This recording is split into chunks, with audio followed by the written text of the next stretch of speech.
this monastery was 700 years old, right? That really, really struck me. And when I asked like how it had changed or if it had changed, he said that it hadn't. And that really, really fascinated me.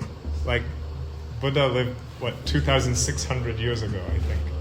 And to think of like, you know, an idea or a set of ideas that stays unchanged for that long, especially when the ideas are themselves about change itself, is just really striking to me.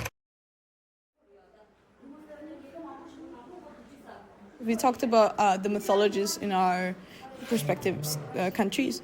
Well, we thought what would be a good way of provoking like a discussion, because of course they have their own stories. They have their own stories from where they're originally from, and we hoped to discuss things with them. But we also slightly overestimated their wanting to talk to us and their English level. When they were all going around and introducing themselves, I could see who's kind of was closer with some people and who were kind of shy and didn't really fit in. But the beauty of theater is that it just unites people like that, and I totally could see that happening. The way they were playing game, like their mentality was like to win.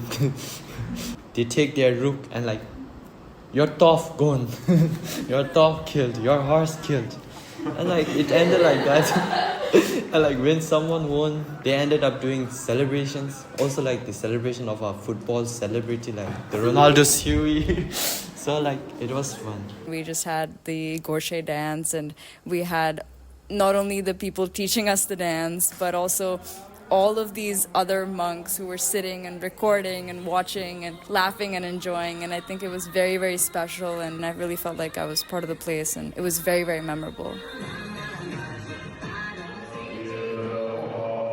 This was one of those once-in-a-lifetime type of moments, because how often am I going to be part of the first prayer of Tibetan New Year? And as far as I'm aware, like 600 monks from the monastery were all sitting in that one room and praying. And there was this one moment where everything fell silent, and it just felt like there was so much collectiveness in that room. I really like working in the kitchen because where I come from, it's called seva. So it's something that's done to humble yourself, and the whole point of it is that you do it multiple times, and that in the process you yourself become so humble, as well as you become used to the work. So you no longer become a burden on the work efficiency. About the mandala, they were talking about how it is a religious act, and I was reflecting on that because when I was doing it and also watching the monk do it, I was trying to put my finger on what this was, but it just did not feel religious to me. Doing art and like trying to portray something requires deep focus on the present moment, and I still think there's more to it, so I'm going to keep reflecting on that. I was actually really interested with the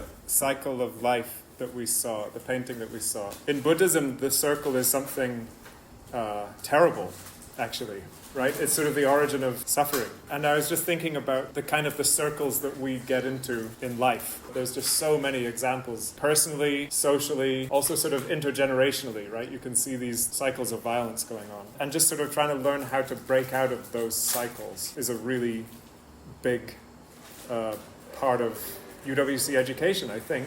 I quite like the bigger emphasis on the interconnectedness between Buddhism and science, and the fact that they are sharing their negative findings as well. What was really interesting to me as well was how eager they were also to announce that, this is still like a work in progress. I never thought that I'd be learning about science experiments that connect dream yoga and lucid dreaming together and how this works. I think someone asked if your findings ever disprove something in Buddhism, would you disregard it? And they said yes, it hasn't happened yet that anything scientific has made them stop believing in their core beliefs like compassion and emptiness, but if it did happen, they'd be willing to consider it.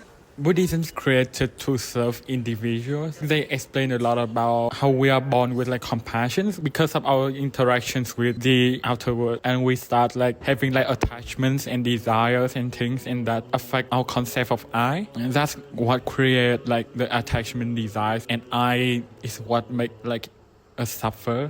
I feel like it's more about our attachment to ourself than ourself even existing in the first place. And I don't think we need to completely eradicate an identity in order to be at peace, but instead stop being attached and expect from this identity.